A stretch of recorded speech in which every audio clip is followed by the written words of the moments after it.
to eng4 talk show. Hi everyone, I'm Mo and represent of Chiang Mai University student, majoring in magazine faculty of mass communication. And I am incredible proud today to be here. We are going to talk about suicide in our life, talk about why does Japan have a suicide rate, and suggest a solution about suicide. And before I do that, I'm just going to quickly introduce everyone. First is Am, majoring in dramatic.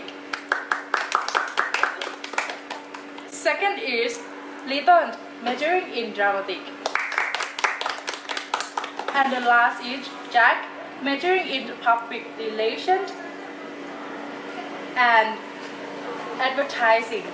And there are the students of Chiang Mai University student. Have you ever known about suicide? Suicide is the act of intentionally causing one's own death. Suicide is usually caused by depression, bipolar, including alcoholism.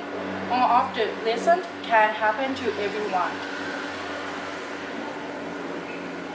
So we will start with why does Japan have a suicide rate? And can you give us your answer about this question? Sure.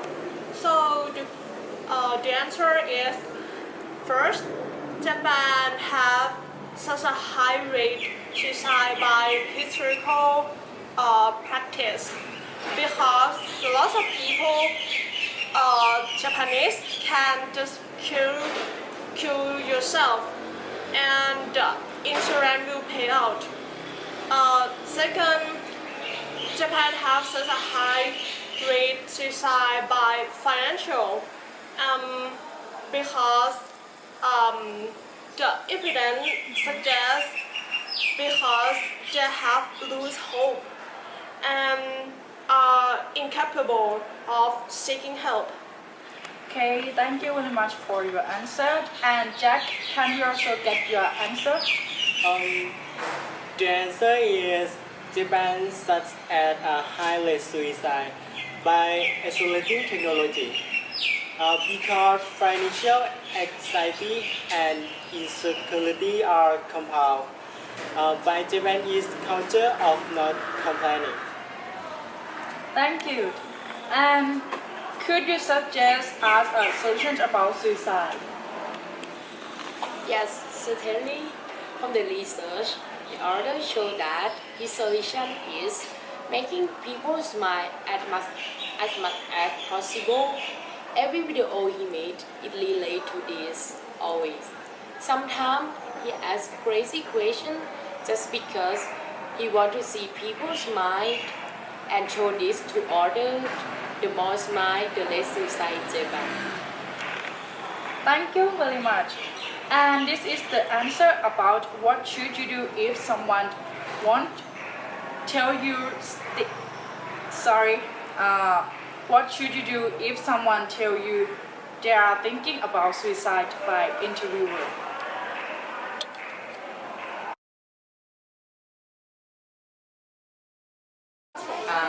Well, if it was, I guess, anyone, a friend or a loved one or just a random stranger, I think the best thing to do would be to let that person know that you are their friend and you support them and care about them and want to work hard to help them get to a better place where they don't want to kill themselves. Let them know that there are other options. Maybe try and get them to someone who knows more about mental health than someone like me. Get them connected to a therapist or call a hotline or some way to let them know that there is another way out besides death.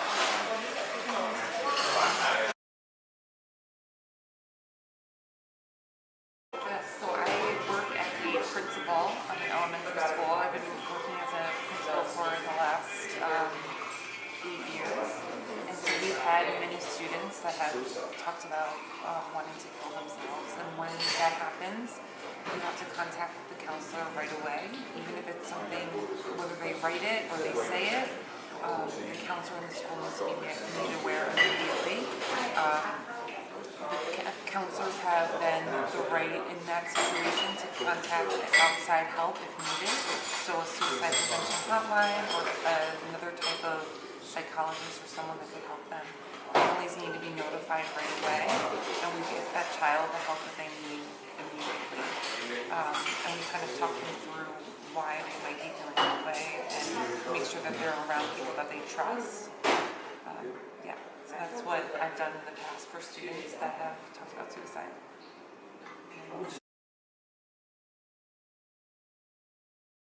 If someone tells me that, I would listen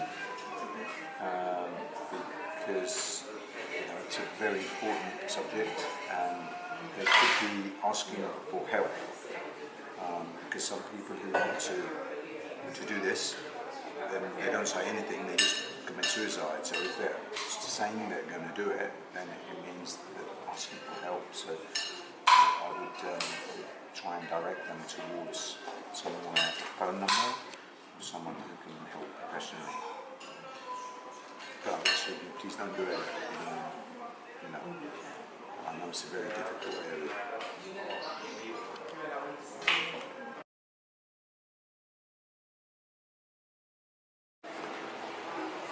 Not sure what I would do. I guess it depends on how seriously I took the person's statement, or it would depend on how well I knew the person. Someone closer to me, I guess I would go to their family. Someone I didn't know very well, maybe I would contact their family and tell them what happened.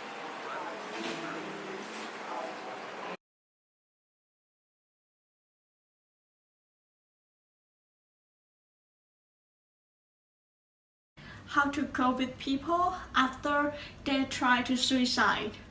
We don't judge them. Even suicide is a big problem. But actually, we don't know all about social surrounding of suicide. Only Jesus who know the whole thing.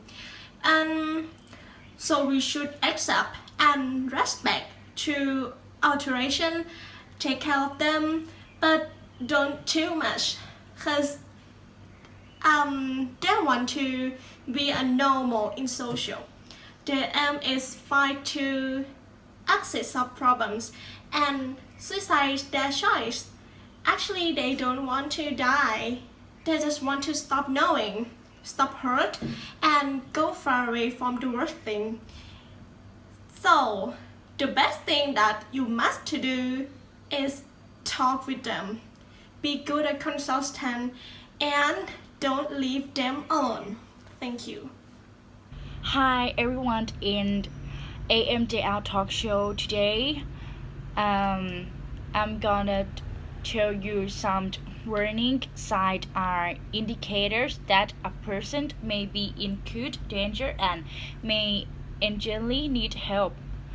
Looking for a way to kill oneself, talking about wanting to die or to kill oneself, talking about feeling hopeless or having a no purpose, talking about feeling trapped or being in unbearable pain, talking about being a burden to others, increasing the use of alcoholic or drugs, acting anxious, agitated, or lost late, sleeping too little or too much, withdrawing or feeling insulated, showing red or talking about seeking, rewarding, and displaying extreme mood swings.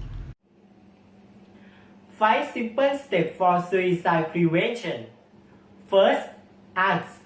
Asking the question, are you thinking about suicide? Communicate that you are open to speaking about suicide in a non-judgmental and supportive way. Second, keep themselves. After the ask step, and you have determined suicide is indeed being talked about, It is important to find a few things to establish immediate safety. Third, be there. This could mean being physically present for someone, speaking with them on the phone when you can, or any other way that shows support for the person at least. 4. Help them connect. Helping someone with thoughts of suicide connect with ongoing support can help them establish a safety net for those moments they find themselves in a crisis. And 5. Follow up. After you initiate contact with a person experiencing thoughts of suicide, and after you have connected them with the immediate support system they need, make sure to follow up with them to see how they are doing. Suicide is one of the most important causes of death in modern society.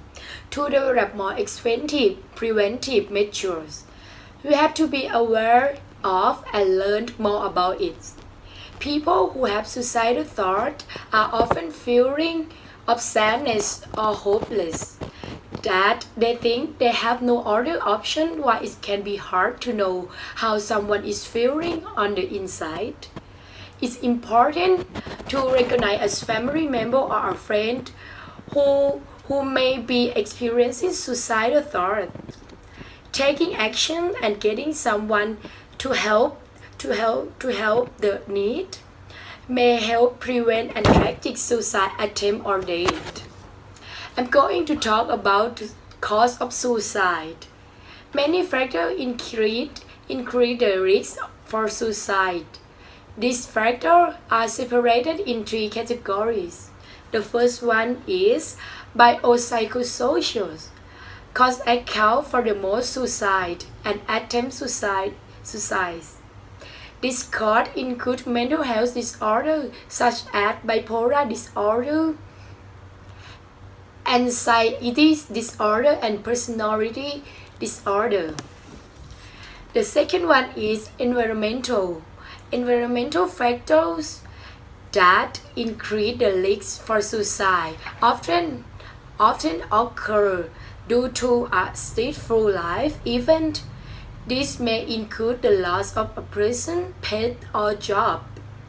Other causes include social loss such as a loss of significant relationships or death or bullying. The third one is socio-cultural. One of the main socio-cultural causes of suicide is the feeling of being isolated or of not being accepted by others. Feeling of isolation can be caused by sexual orientation, religion beliefs, and gender identity. Thank you very much. Bye. Bye.